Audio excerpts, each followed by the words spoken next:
ಸೌಜನ್ಯ ಕೊಲೆ ಹಾಗೂ ಅತ್ಯಾಚಾರ ನಡೆದಿ ಹಿಂದಿಗೆ 13 ವರ್ಷ ಆಗಿದೆ. 13 ವರ್ಷ ಆದರೂ ಕೂಡ ಸೌಜನ್ಯಗೆ ನ್ಯಾಯ ಸಿಕ್ಕಿಲ್ಲ. ಹೀಗಾಗಿ ರಾಜ್ಯದ ಹಲವೆಡೆ ಆಕ್ರೋಶ ವ್ಯಕ್ತ ಆಗ್ತಾ ಇರುವಂಥದ್ದು. ಅದೇ ರೀತಿ ಮಂಡ್ಯ ಜಿಲ್ಲೆ ಮದ್ದೂರು ತಾಲೂಕಿನ ದೊಡ್ಡರಸಿನಕೆರೆ ಗ್ರಾಮ ಪಂಚಾಯಿತಿ ಎದುರು ಕೂಡ ಇವತ್ತು ಪ್ರತಿಭಟನೆಯನ್ನು ನಡೆಸಲಾಗ್ತಾ ಇದೆ. ಧರ್ಮಸ್ಥಳ ದೌರ್ಜನ್ಯ ವಿರೋಧಿ ವೇದಿಕೆಯಿಂದ ಇವತ್ತು ಬೃಹತ್ ಪ್ರತಿಭಟನೆಯನ್ನು ಮಾಡ್ತಾ ಇರುವಂಥದ್ದು. ದೊಡ್ಡರಸಿನಕೆರೆ ಮಾತ್ರ ಅಲ್ಲ, ಜಿಲ್ಲೆಯ 19 ಗ್ರಾಮ ಪಂಚಾಯಿತಿ ಮುಂದೆ ಇವತ್ತು ಪ್ರತಿಭಟನೆಯನ್ನು ಮಾಡಲಾಗ್ತಾ ಇದೆ. ಆ ಮೂಲಕ ಏನು ಸೌಜನ್ಯ ಪ್ರಕರಣದಲ್ಲಿ ನೈಜ ಆರೋಪಿಯನ್ನು ಬಂಧಿಸಬೇಕು ಅಂತ ಹೇಳಿ ಆಗ್ರಹಿಸ್ತಾ ಇರುವಂಥದ್ದು. ಈಗಾಗಲೇ ಸಂತೋಷ್ ರಾವನ್ನ ಬಂಧಿಸಿದ್ರು, ಆದರೆ ಕೋರ್ಟ್ ಆತನನ್ನು ನಿರ್ದೋಷಿ ಅಂತ ಹೇಳಿ ಬಿಡುಗಡೆ ಮಾಡಿರುವಂಥದ್ದು. ಆದರೆ ನೈಜ ಆರೋಪಿಯನ್ನು ಬಂಧಿಸುವಲ್ಲಿ ತನಿಖಾಧಿಕಾರಿಗಳು ವಿಫಲರಾಗಿದ್ದಾರೆ. ಜೊತೆಗೆ ಕೆಲವರು ಸಾಕ್ಷಿಯನ್ನು ನಾಶ ಮಾಡಿರುವಂಥದ್ದು. ಅಂಥವರ ವಿರುದ್ಧ ಕ್ರಮವನ್ನು ಆಗಬೇಕು, ಜೊತೆಗೆ ನೈಜ ಆರೋಪಿಗಳನ್ನು ಬಂಧಿಸಬೇಕು ಅಂತ ಹೇಳಿ ಆಗ್ರಹಿಸ್ತಾ ಇರುವಂಥದ್ದು. ಅದರ ಜೊತೆಗೆ ಕಳೆದ 20 ವರ್ಷಗಳಲ್ಲಿ ಧರ್ಮಸ್ಥಳದಲ್ಲಾಗಿರುವಂಥ ಅಸಹಜ ಸಾವು, ಕೊಲೆ ಸೇರಿದಂತೆ ನಾಪತ್ತೆ ಪ್ರಕರಣಗಳ ತನಿಖೆಯನ್ನು ಆಗಬೇಕು. ಈ ಒಂದು ಪ್ರಕರಣವನ್ನು SIT ತನಿಖೆ ಮಾಡಬೇಕು ಅಂತ ಹೇಳಿ ಆಗ್ರಹಿಸ್ತಾ ಇರುವಂಥದ್ದು. ಒಟ್ಟಾರೆ ಹೇಳೋದಾದರೆ 13 ವರ್ಷದಿಂದ ಸೌಜನ್ಯಗೆ ನ್ಯಾಯ ಸಿಕ್ಕಿಲ್ಲ. ಈಗಲಾದರೂ ಕೂಡ ನ್ಯಾಯ ಸಿಕ್ಕೋ ನಿಟ್ಟಿನಲ್ಲಿ ಸರ್ಕಾರ ಕ್ರಮವನ್ನು ತೆಗೆದುಕೊಳ್ಬೇಕು ಅಂತ ಹೇಳಿ ಆಗ್ರಹಿಸ್ತಾ ಇದ್ದಾರೆ. ಕ್ಯಾಮ್ರಾಮನ್ ಇನ್ನೊಂದು ಜೊತೆ ಆನಂದ್, ರಿಪಬ್ಲಿಕ್ ಕನ್ನಡ, ಮಂಡ್ಯ. ಸೌಜನ್ಯ ಅತ್ಯಾಚಾರ ಹಾಗೂ ಕೊಲೆ ಪ್ರಕರಣ ನಡೆದಿ 13 ವರ್ಷ ಆಗಿದೆ. ಆದರೆ 13 ವರ್ಷಗಳಾದರೂ ಕೂಡ ನ್ಯಾಯ ಸಿಕ್ಕಿಲ್ಲ. ಹೀಗಾಗಿ ರಾಜ್ಯದ ಹಲವೆಡೆ ಆಕ್ರೋಶ ವ್ಯಕ್ತ ಆಗ್ತಾ ಇರುವಂಥದ್ದು, ಪ್ರತಿಭಟನೆಗಳು ನಡೀತಾ ಇರುವಂಥದ್ದು. ಅದೇ ರೀತಿ ಮಂಡ್ಯ ಜಿಲ್ಲೆ ಮದ್ದೂರು ತಾಲೂಕಿನ ದೊಡ್ಡರಸಿನಕೆರೆ ಗ್ರಾಮ ಪಂಚಾಯಿತಿ ಮುಂದೆ ಕೂಡ ಪ್ರತಿಭಟನೆಯನ್ನು ನಡೆಸಲಾಗ್ತಾ ಇದೆ. ಇವತ್ತು ಧರ್ಮಸ್ಥಳ ದೌರ್ಜನ್ಯ ವಿರೋಧಿ ವೇದಿಕೆಯಿಂದ ಪ್ರತಿಭಟನೆ ನಡೆಸಿ PDO ಮೂಲಕ ಮುಖ್ಯಮಂತ್ರಿಗಳಿಗೆ ಮನವಿಯನ್ನು ಸಲ್ಲಿಸಲಾಗಿರುವಂಥದ್ದು. ಈ ಬಗ್ಗೆ ಮಾತಾಡೋದಕ್ಕೆ ನಮ್ಮ ಜೊತೆ ಹೋರಾಟಗಾರರಿದ್ದಾರೆ, ಅವ್ರನ್ನ ಮಾತಾಡಿಸ್ತೀನಿ. ಮೇಡಮ್, ಸೌಜನ್ಯ ಕೇಸಲ್ಲಿ ನ್ಯಾಯ ಸಿಗದಂತೆ ಇರೋದಕ್ಕೆ ಕಾರಣ ಯಾರು ಮೇಡಮ್? ಸರ್, ನ್ಯಾಯ ಅಂತ ಹೇಳಿದ್ರೆ ಸುಮಾರು 13 ವರ್ಷಗಳ ಹಿಂದೆ ಅಲ್ಲಿರ್ತಕ್ಕಂಥ ಜನವಾದಿ ಮಹಿಳಾ ಸಂಘಟನೆ, DYFI ಸಂಘಟನೆ, ಕಮ್ಯುನಿಸ್ಟ್ ಸಂಘಟನೆಗಳು ಮತ್ತು ದಲಿತ ಸಂಘಟನೆಗಳು ದೊಡ್ಡ ಮಟ್ಟದ ಧ್ವನಿಯನ್ನು ಎತ್ತಿದ್ರು. ಮತ್ತು ನಾವು ಬೆಂಗಳೂರಿನಲ್ಲಿ 10 ದಿನಗಳ ಕಾಲ ಯಾರು ನ್ಯಾಯ ಸಿಗದಂತೆ ಇರೋದಕ್ಕೆ ಕಾರಣ ಯಾರು ಮೇಡಮ್? ಸರ್, ಕಾರಣ ಅಂತಂದರೆ ಎಲ್ಲ ಸಾಕ್ಷಿ ಆಧಾರಗಳನ್ನು ನಾಶ ಮಾಡಿದ್ದಾರೆ. ಇಲ್ಲಿರ್ತಕ್ಕಂಥ ಪಟ್ಟಭದ್ರ ಹಿತವನ್ನು ಕಾಯಲಿಕ್ಕೆ ಇವತ್ತು ರಾಜ್ಯ ಸರ್ಕಾರ ಅಲ್ಲಿಂದ ಇಲ್ಲಿ ತನಕ ಆ ಹಿತವನ್ನು ಕಾಯ್ಕೊಂಡೇ ಬಂದಿರತಕ್ಕಂಥದ್ದು ನಮ್ಮೆಲ್ಲರಿಗೂ ಗೊತ್ತಿರ್ತಕ್ಕಂಥ ಜಗಜಾಹೀರಾಗಿರ್ತಕ್ಕಂಥ ವಿಷಯನೇ. ಅಂದರೆ ಇದುವರೆಗೂ ಅಧಿಕಾರ ನಡೆಸಿದಂಥ ರಾಜ್ಯ ಸರ್ಕಾರಗಳೇ ಕಾರಣ ಅಂತನಾ? ಹೌದು, ಇಲ್ಲಿ ತನಕ ಅಧಿಕಾರ ನಡೆಸಿರ್ತಕ್ಕಂಥ ರಾಜ್ಯ ಸರ್ಕಾರ ಮತ್ತು ಅಲ್ಲಿರ್ತಕ್ಕಂಥ ಪೊಲೀಸ್ ಇಲಾಖೆ ಮತ್ತು ಅಲ್ಲಿರ್ತಕ್ಕಂಥ ವೈದ್ಯರು ಸ್ಟಾರ್ಟಿಂಗಲ್ಲೇ ಆ ಸೌಜನ್ಯಳಿಗೆ ಏನು ಸಾಕ್ಷಿ ಆಧಾರಗಳಿತ್ತೋ ಸಾಕ್ಷಿ ಆಧಾರಗಳನ್ನು ನಾಶ ಮಾಡಲಿಕ್ಕೆ, ಪಟ್ಟಭದ್ರ ಹಿತಾಸಕ್ತಿಗಳನ್ನು ಕಾಪಾಡಲಿಕ್ಕೆ ಏನೆಲ್ಲ ಬೇಕೋ ಎಲ್ಲ ರೀತಿಯಾದಂಥ ಕುತಂತ್ರಗಳನ್ನು ರಾಜ್ಯ ಸರ್ಕಾರ ಮತ್ತು ಪೊಲೀಸ್ ಇಲಾಖೆ ಮತ್ತು ಅಲ್ಲಿರ್ತಕ್ಕಂಥ ವೈದ್ಯರು ಎಲ್ಲರೂ ಸೇರಿ ಇವತ್ತು ಮಾಡಿ ಆ ಹೆಣ್ಣು ಮಗಳಿಗೆ ನ್ಯಾಯ ಸಿಗ್ಲಿಕ್ಕಿಲ್ದಂಗೆ ಮಾಡಿರ್ತಕ್ಕಂಥದ್ದಕ್ಕೆ ಸರ್ಕಾರ ಇರ್ಬೋದು, ಮತ್ತು ಪೊಲೀಸ್ ಇಲಾಖೆ ಇರ್ಬೋದು, ವೈದ್ಯರು ಇರ್ಬೋದು, ಎಲ್ಲರೂ ಒಳಗೊಂಡಂಗೆ ಇವತ್ತು ನಡೀತಕ್ಕಂಥ ಎಲ್ಲ ಅಸಹಜ ಸಾವುಗಳಿಗೆ, ಕೊಲೆ, ಅತ್ಯಾಚಾರ, ಭೂಕಬಳಿಕೆ, ಮೈಕ್ರೋ ಫೈನಾನ್ಸ್ ಸಂಸ್ಥೆಗಳಿಗೆ ಒಳಗಡೆಯಿಂದ ಯಾರೋ ಒಂದು ಅವ್ರ ಶಕ್ತಿ ತುಂಬ್ತಾ ಇರ್ತಕ್ಕಂಥದ್ದು. ಮತ್ತು ಮಂಜುನಾಥನ್ನ ಎದುರುಗಡೆ ಇಟ್ಕೊಂಡು ಅವ್ರು ಕಾವಲು ಕಾಯ್ತಾ ಇದ್ದಾರೆ. ಅವ್ರನ್ನ ತೋರಿಸಿ ಎಲ್ಲ ಭ್ರಷ್ಟಾಚಾರ ಮೋಸಗಳಿಗೆ ಇವತ್ತು ಇವೆಲ್ಲ ಪಟ್ಟಭದ್ರ ಹಿತಾಸಕ್ತಿಗಳಿಗೆ ಬೆಂಬಲವಾಗಿ ನಿಂತಂತ ತೋರಿಸ್ತಾ ಇರ್ತಕ್ಕಂಥದ್ದು. ಮತ್ತು ಆಳುವಂಥ ಸರ್ಕಾರ ಮತ್ತು ವಿರೋಧ ಪಕ್ಷದ ನಾಯಕರುಗಳು ಇವತ್ತು ಶಾಲೆ ಹಾಕಿ ಅವ್ರು ಸಂಭ್ರಮಿಸಿ ನಾವು ನಿಮ್ಮ ಜೊತೆ ಇದ್ದೀವಿ ಅಂತೇಳಿ ಇಂಡೈರೆಕ್ಟಾಗಿ ಮಾತನಾಡ್ತಾ ಇರ್ತಕ್ಕಂಥದ್ದು ನಾಚಿಕೆಗೇಡಿನ ಸಂಗತಿ. ಇದು ಪ್ರಜಾಪ್ರಭುತ್ವ ದೇಶ. ಮೇಡಮ್, ಈಗ ಸೌಜನ್ಯಗೆ ನ್ಯಾಯ ಸಿಗಬೇಕು ಅಂದರೆ ಸುಪ್ರೀಂ ಕೋರ್ಟ್ಗೆ ಅರ್ಜಿ ಹಾಕಬೇಕು, ಅವರ ಎತ್ತವರು ಆ ಕೆಲಸ ಆಗ್ತಾ ಇಲ್ಲ. ಬೀದಿಲಿ ನಿಂತ್ಕೊಂಡು ಹೋರಾಟ ಮಾಡಿದ್ರೆ ನ್ಯಾಯ ಸಿಗುತ್ತಾ? ಸರ್, ಈಗಾಗಲೇ ವಿಶೇಷ ತನಿಖೆ ನ್ಯಾಯಾಲಯ ಹೇಳಿದೆ, ಪ್ರಾರಂಭದ ಹಂತದಲ್ಲೇ ಅವ್ರನ್ನ ಸಾಕ್ಷಿ ಆಧಾರಗಳನ್ನು ನಾಶ ಮಾಡಿದ್ದಾರೆ. ಪೊಲೀಸ್ ಇಲಾಖೆ ಮತ್ತು ಡಾಕ್ಟ್ರುಗಳು ಎಲ್ಲನೂ ಒಳಗೊಂಡಂಗೆ ಅವ್ರ ಮೇಲೆ ಕಾನೂನು ರೀತಿ ಕ್ರಮ ತಗೊಳ್ಳಬೇಕು ಅಂತ ಹೇಳಿದೆ. ಈಗಾಗಲೇ SIT ತನಿಖೆ ಈಗ ಕಳೆದ ಒಂದು 20 ವರ್ಷಗಳಿಂದ ನಡೆದಂಥ ಎಲ್ಲ ಸಾವುಗಳಿಗೆ ಮತ್ತು ಇದಕ್ಕೆಲ್ಲ ಬುರುಡೆ ವಿಷಯ ಬಂದ ನಂತರದಲ್ಲಿ SIT ತನಿಖೆ ಆಗಬೇಕು ಅಂತೇಳಿ ಹೇಳಿದ್ದಾರೆ. ಅದೊಂದೇ ವಿಷಯ ಎಲ್ಲ ನಾವು ಕೇಳ್ತಿರ್ತಕ್ಕಂಥದ್ದು ಇಡೀ ರಾಜ್ಯಾದ್ಯಂತ ಈಗಾಗಲೇ 40 ವರ್ಷಗಳಿಂದ ನಡೆದಂಥ ಎಲ್ಲ ಪ್ರಕರಣಗಳನ್ನು SIT ಇರ್ತಕ್ಕಂಥ SITಗೆ ವಹಿಸ್ಲಿಕ್ಕೆ ಸಾಧ್ಯ ಆಗಬೇಕು. ಆಗಿಲ್ಲ ಅಂತಂದರೆ ಧರ್ಮಸ್ಥಳದಲ್ಲಿ ಏನು ಅಸಹಜ ಸಾವು ಕೊಲೆ ಪ್ರಕರಣಗಳಿದೆ ಅವ್ರನ್ನ ವಹಿಸಬೇಕು ಅಂತ SIT ತನಿಖೆ ನಡೆಸಬೇಕು ಅಂತನಾ? ಈಗಾಗಲೇ ತನಿಖೆ ರಚನೆ ಮಾಡಿದ್ದಾರೆ. ಆ ತನಿಖೆಗಳಲ್ಲಿ ಒಳಪಡಿಸ್ಲಿಕ್ಕೆ ಸಾಧ್ಯ ಆದರೆ ಒಳಪಡಿಸ್ಬೇಕು. ಆಗಲಿಲ್ಲ ಅಂತ ಹೇಳಿದ್ರೆ ಇನ್ನೊಂದು ಪ್ರತ್ಯೇಕವಾದಂಥ SITಯನ್ನು ರಚಿಸಿ ಅಲ್ಲಿರ್ತಕ್ಕಂಥ ಎಲ್ಲ ಹೆಣ್ಣು ಮಕ್ಕಳುಗಳಿಗೆ, ಅಲ್ಲಿರ್ತಕ್ಕಂಥ ಏನು ಕಾರ್ಮಿಕರು ಕೆಲಸ ಮಾಡ್ತಾ ಇರ್ತಕ್ಕಂಥವ್ರಿಗೆ, ಮೈಕ್ರೋ ಫೈನಾನ್ಸ್ ಸಂಸ್ಥೆಗಳಿಂದ ನರಳ್ತಾ ಇರ್ತಕ್ಕಂಥ ನಮ್ಮ ಜನಕ್ಕೆ, ಮತ್ತು ಭೂ ಕಬಳಿಕೆ, ಮತ್ತು ಪದ್ಮಾವತ್ಲತಾ, ವೇದವಲ್ಲಿ, ಯಮುನಾ, ಆನೆಮಾವುತ, ಸೌಜನ್ಯ ಎಲ್ಲ ಅಸಹಜ ಸಾವುಗಳಿಗೆ ಸಮಗ್ರವಾಗಿ ತನಿಖೆ ಮಾಡಿ ಯಾರು ಅತ್ಯಾಚಾರ ಮಾಡಿದಾರೋ, ಯಾರು ಕೊಲೆ ಮಾಡಿದಾರೋ, ಯಾರು ಕುಂಭ ಕೊಟ್ಟಿದ್ದಾರೋ ಅಂತಹ ಆರೋಪಿಗಳಿಗೆ ಬಯಲಿಗಳಿಬೇಕು, ಕಠಿಣ ಶಿಕ್ಷೆ ಆಗಬೇಕು ಅನ್ನುವಂಥದ್ದು ಇವತ್ತಿನ ನಮ್ಮ ಬೇಡಿಕೆ. ಅಲ್ಲಿಂದ ಇಲ್ಲಿ ತನಕ ನಮ್ಮ ಬೇಡಿಕೆ ಇಟ್ಕೊಂಡು ಬಂದಿದ್ದೀವಿ. ಮತ್ತು ನಮ್ಮ ಹೋರಾಟ ಮುಂದುವರಿತದೆ. ಇನ್ನು ನೈಜ ಆರೋಪಿಯನ್ನು ಬಂಧಿಸಲಿಕ್ಕೆ ಇವತ್ತು ಏನಾದ್ರು SIT ತನಿಖೆ ಮಾಡಿದೆ. ಆ SIT ತನಿಖೆಯನ್ನು ಇವತ್ತು ದಾರಿ ತಪ್ಪಿಸ್ಲಿಕ್ಕೆ BJP ಒಂದು ಕಡೆ ದಾರಿ ತಪ್ಪಿಸ್ತಾ ಇದ್ದಾರೆ, JDSನವರು ಒಂದು ಕಡೆ ದಾರಿ ತಪ್ಪಿಸ್ತಾ ಇದ್ದಾರೆ, ಆಡಳಿತ ಪಕ್ಷದಲ್ಲಿ ಇರ್ತಕ್ಕಂಥವ್ರು ದ್ವಂದ್ವಾತ್ಮಕ ಉತ್ತರಗಳನ್ನು ಕೊಡ್ತಾ ಇದ್ದಾರೆ. ಮತ್ತು ಅದ್ರ ಜೊತೆಗೆ ಆ ಉತ್ತರ ಕೊಡಲಿಕ್ಕೆ ಇವತ್ತು ಮಾಧ್ಯಮಗಳು ಸಹ ಒಂದು ಕಡೆ ಸತ್ಯವನ್ನು ಹೇಳಲಿಕ್ಕೆ ಹಿಂದೆ ಮುಂದೆ ನೋಡ್ತಾ ಇರ್ತಕ್ಕಂಥದ್ದು. ಸತ್ಯ ಮಾಧ್ಯಮಗಳಲ್ಲಿ ಬರ್ತಾ ಇದೆ ಮೇಡಮ್. ಮಾಧ್ಯಮಗಳನ್ನ ದೂಷಿಸೋದು ಬಿಟ್ಬಿಟ್ಟು ಏನಾಗ್ತಾ ಇದೆ ಅನ್ನೋದು ನಾವು ತೋರಿಸ್ತಾ ಇದ್ದೀವಿ. ಅದು ಬಿಟ್ಟು ಈಗ ಏನಾಗಬೇಕು ಹೇಳಿ ಮೇಡಮ್? ಸರ್, ಈಗ ಏನಾಗಬೇಕು ಅಂದರೆ ಎಲ್ಲ ವಿಷಯಗಳನ್ನು ಇವಾಗಲೇ ನಾವು ಬೇಡಿಕೆ ಇಟ್ಟಿದ್ದೀವಲ್ಲ, ಎಲ್ಲ ಸಹ SIT ತನಿಖೆಗೆ ಒಳಪಡಿಸ್ಬೇಕು ಅನ್ನುವಂತಾರೆ. ಸೌಜನ್ಯನ ವಿಚಾರನೂ ಸೇಳಕ್ಕೆ, ಸೌಜನ್ಯ, ಯಮುನಾ, ಈಗ ಆ ಸೌಜನ್ಯ ವಿಚಾರದಲ್ಲಿ ಏನು ಸ್ಟೆಪ್ ತಗೋಬೇಕು ಸರ್ಕಾರ?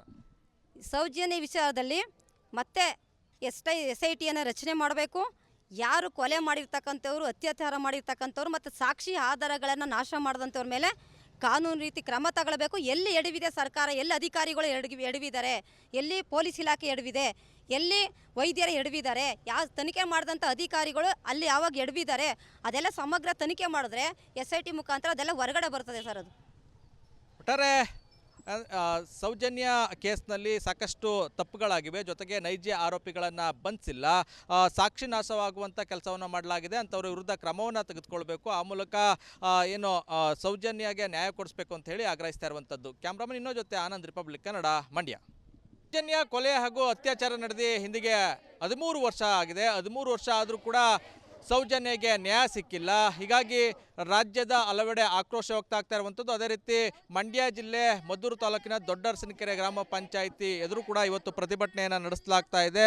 ಧರ್ಮಸ್ಥಳ ದೌರ್ಜನ್ಯ ವಿರೋಧಿ ವೇದಿಕೆಯಿಂದ ಇವತ್ತು ಬೃಹತ್ ಪ್ರತಿಭಟನೆಯನ್ನು ಮಾಡ್ತಾ ಇರುವಂಥದ್ದು. ದೊಡ್ಡರಸಿನಕೆರೆ ಮಾತ್ರ ಅಲ್ಲ, ಜಿಲ್ಲೆಯ 19 ಗ್ರಾಮ ಪಂಚಾಯಿತಿ ಮುಂದೆ ಇವತ್ತು ಪ್ರತಿಭಟನೆಯನ್ನು ಮಾಡಲಾಗ್ತಾ ಇದೆ. ಆ ಮೂಲಕ ಏನು ಸೌಜನ್ಯ ಪ್ರಕರಣದಲ್ಲಿ ನೈಜ ಆರೋಪಿಯನ್ನು ಬಂಧಿಸಬೇಕು ಅಂತ ಹೇಳಿ ಆಗ್ರಹಿಸ್ತಾ ಇರುವಂಥದ್ದು.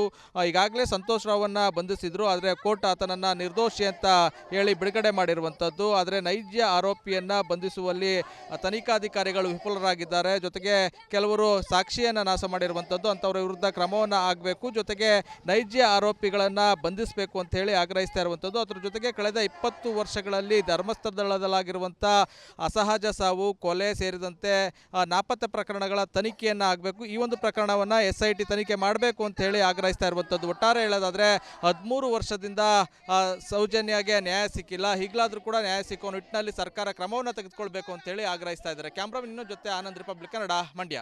ಸೌಜನ್ಯ ಅತ್ಯಾಚಾರ ಹಾಗೂ ಕೊಲೆ ಪ್ರಕರಣ ನಡೆದು 13 ವರ್ಷ ಆಗಿದೆ. ಆದರೆ 13 ವರ್ಷಗಳಾದರೂ ಕೂಡ ನ್ಯಾಯ ಸಿಕ್ಕಿಲ್ಲ. ಹೀಗಾಗಿ ರಾಜ್ಯದ ಹಲವೆಡೆ ಆಕ್ರೋಶ ವ್ಯಕ್ತ ಆಗ್ತಾ ಇರುವಂಥದ್ದು, ಪ್ರತಿಭಟನೆಗಳು ನಡೀತಾ ಇರುವಂಥದ್ದು. ಅದೇ ರೀತಿ ಮಂಡ್ಯ ಜಿಲ್ಲೆ ಮದ್ದೂರು ತಾಲೂಕಿನ ದೊಡ್ಡರಸಿನಕೆರೆ ಗ್ರಾಮ ಪಂಚಾಯಿತಿ ಮುಂದೆ ಕೂಡ ಪ್ರತಿಭಟನೆಯನ್ನು ನಡೆಸಲಾಗ್ತಾ ಇದೆ. ಇವತ್ತು ಧರ್ಮಸ್ಥಳ ದೌರ್ಜನ್ಯ ವಿರೋಧಿ ವೇದಿಕೆಯಿಂದ ಪ್ರತಿಭಟನೆ ನಡೆಸಿ PDO ಮೂಲಕ ಮುಖ್ಯಮಂತ್ರಿಗಳಿಗೆ ಮನವಿಯನ್ನು ಸಲ್ಲಿಸಲಾಗಿರುವಂಥದ್ದು. ಈ ಬಗ್ಗೆ ಮಾತಾಡೋದಕ್ಕೆ ನಮ್ಮ ಜೊತೆ ಹೋರಾಟಗಾರರಿದ್ದಾರೆ, ಅವ್ರನ್ನ ಮಾತಾಡಿಸ್ತೀನಿ. ಮೇಡಮ್, ಸೌಜನ್ಯ ಕೇಸಲ್ಲಿ ನ್ಯಾಯ ಸಿಗದಂತೆ ಇರೋದಕ್ಕೆ ಕಾರಣ ಯಾರು ಮೇಡಮ್? ಸರ್, ನ್ಯಾಯ ಅಂತ ಹೇಳಿದ್ರೆ ಸುಮಾರು 13 ವರ್ಷಗಳ ಹಿಂದೆ ಅಲ್ಲಿರ್ತಕ್ಕಂಥ ಜನವಾದಿ ಮಹಿಳಾ ಸಂಘಟನೆ, DYFI ಸಂಘಟನೆ, ಕಮ್ಯುನಿಸ್ಟ್ ಸಂಘಟನೆಗಳು ಮತ್ತು ದಲಿತ ಸಂಘಟನೆಗಳು ದೊಡ್ಡ ಮಟ್ಟದ ಧ್ವನಿಯನ್ನು ಎತ್ತಿದ್ರು. ಮತ್ತು ನಾವು ಬೆಂಗಳೂರಿನಲ್ಲಿ 10 ದಿನಗಳ ಕಾಲ ಯಾರು ನ್ಯಾಯ ಸಿಗದಂತೆ ಇರೋದಕ್ಕೆ ಕಾರಣ ಯಾರು ಮೇಡಮ್?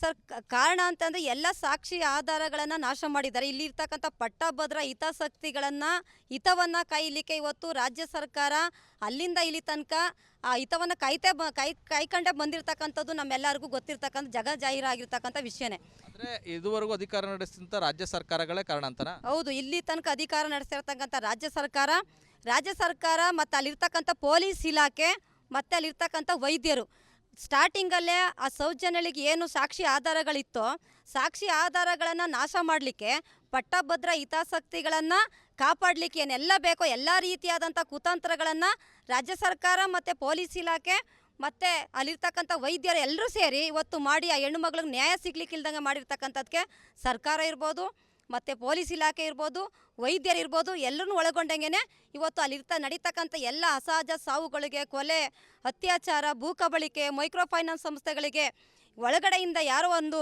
ಅವ್ರ ಶಕ್ತಿ ತುಂಬ್ತಾ ಇರ್ತಕ್ಕಂಥದ್ದು. ಮತ್ತು ಮಂಜುನಾಥನ್ನು ಎದುರುಗಡೆ ಇಟ್ಕೊಂಡು ಅವ್ರು ಕಾವಲು ಕಾಯ್ತಾ ಇದ್ದಾರೆ.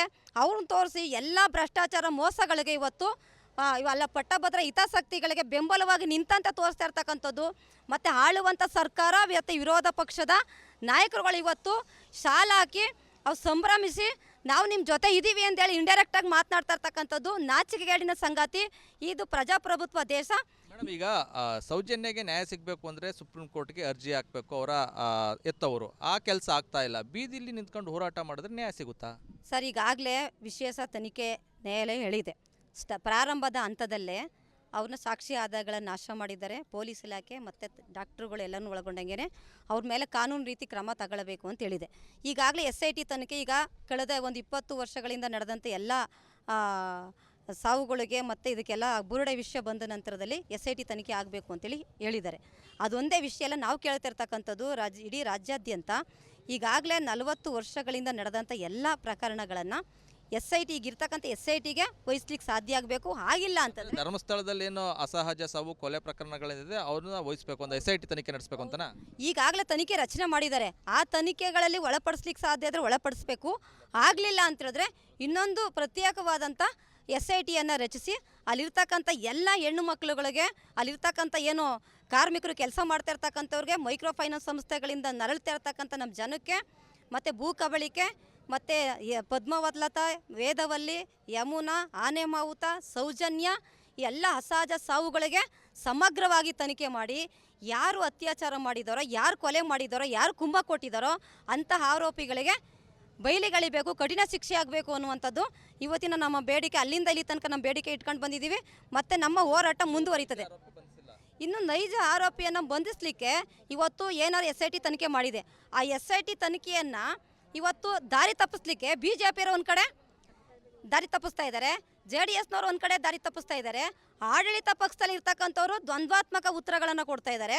ಮತ್ತು ಅದ್ರ ಜೊತೆಗೆ ಆ ಉತ್ತರ ಕೊಡಲಿಕ್ಕೆ ಇವತ್ತು ಮಾಧ್ಯಮಗಳು ಸಹ ಒಂದು ಕಡೆ ಸತ್ಯವನ್ನು ಹೇಳಲಿಕ್ಕೆ ಹಿಂದೆ ಮುಂದೆ ನೋಡ್ತಾ ಇರ್ತಕ್ಕಂಥದ್ದು. ಸತ್ಯ ಮಾಧ್ಯಮಗಳಲ್ಲಿ ಬರ್ತಾ ಇದೆ ಮೇಡಮ್. ಮಾಧ್ಯಮಗಳನ್ನ ದೂಷಿಸೋದು ಬಿಟ್ಬಿಟ್ಟು ಏನಾಗ್ತಾ ಇದೆ ಅನ್ನೋದು ನಾವು ತೋರಿಸ್ತಾ ಇದ್ದೀವಿ. ಅದು ಬಿಟ್ಟು ಈಗ ಏನಾಗಬೇಕು ಹೇಳಿ ಮೇಡಮ್? ಸರ್, ಈಗ ಏನಾಗಬೇಕು ಅಂದರೆ ಎಲ್ಲ ವಿಷಯಗಳನ್ನು ಇವಾಗಲೇ ನಮ್ಮ ಬೇಡಿಕೆ ಇಟ್ಟಿದ್ದೀವಲ್ಲ, ಎಲ್ಲ ಸಹ SIT ತನಿಖೆಗೆ ಒಳಪಡಿಸ್ಬೇಕು ಅನ್ನುವಂತಾರೆ. ಸೌಜನ್ಯನ ವಿಚಾರನೂ ಸೇಳಕ್ಕೆ, ಸೌಜನ್ಯ, ಯಮುನಾ. ಈಗ ಆ ಸೌಜನ್ಯ ವಿಚಾರದಲ್ಲಿ ಏನು ಸ್ಟೆಪ್ ತಗೋಬೇಕು ಸರ್ಕಾರ? ಸೌಜನ್ಯ ವಿಚಾರದಲ್ಲಿ ಮತ್ತೆ SITಯನ್ನು ರಚನೆ ಮಾಡಬೇಕು. ಯಾರು ಕೊಲೆ ಮಾಡಿರ್ತಕ್ಕಂಥವ್ರು, ಅತ್ಯಾಚಾರ ಮಾಡಿರ್ತಕ್ಕಂಥವ್ರು ಮತ್ತು ಸಾಕ್ಷಿ ಆಧಾರಗಳನ್ನು ನಾಶ ಮಾಡಿದಂಥವ್ರ ಮೇಲೆ ಕಾನೂನು ರೀತಿ ಕ್ರಮ ತಗೊಳ್ಬೇಕು. ಎಲ್ಲಿ ಎಡವಿದೆ ಸರ್ಕಾರ, ಎಲ್ಲಿ ಅಧಿಕಾರಿಗಳು ಎಡವಿದ್ದಾರೆ, ಎಲ್ಲಿ ಪೊಲೀಸ್ ಇಲಾಖೆ ಎಡವಿದೆ, ಎಲ್ಲಿ ವೈದ್ಯರು ಎಡವಿದ್ದಾರೆ, ಯಾವ ತನಿಖೆ ಮಾಡಿದಂಥ ಅಧಿಕಾರಿಗಳು ಅಲ್ಲಿ ಯಾವಾಗ ಎಡವಿದ್ದಾರೆ ಅದೆಲ್ಲ ಸಮಗ್ರ ತನಿಖೆ ಮಾಡಿದ್ರೆ SIT ಮುಖಾಂತರ ಅದೆಲ್ಲ ಹೊರಗಡೆ ಬರ್ತದೆ ಸರ್. ಅದು ಒಟ್ಟಾರೆ ಸೌಜನ್ಯ ಕೇಸ್ನಲ್ಲಿ ಸಾಕಷ್ಟು ತಪ್ಪುಗಳಾಗಿವೆ, ಜೊತೆಗೆ ನೈಜ ಆರೋಪಿಗಳನ್ನು ಬಂಧಿಸಿಲ್ಲ, ಸಾಕ್ಷಿ ನಾಶವಾಗುವಂಥ ಕೆಲಸವನ್ನು ಮಾಡಲಾಗಿದೆ. ಅಂಥವ್ರ ವಿರುದ್ಧ ಕ್ರಮವನ್ನು ತೆಗೆದುಕೊಳ್ಬೇಕು. ಆ ಮೂಲಕ ಏನು ಸೌಜನ್ಯಗೆ ನ್ಯಾಯ ಕೊಡಿಸ್ಬೇಕು ಅಂತ ಹೇಳಿ ಆಗ್ರಹಿಸ್ತಾ ಇರುವಂಥದ್ದು. ಕ್ಯಾಮ್ರಾಮನ್ ಇನ್ನೋ ಜೊತೆ ಆನಂದ್, ರಿಪಬ್ಲಿಕ್ ಕನ್ನಡ, ಮಂಡ್ಯ.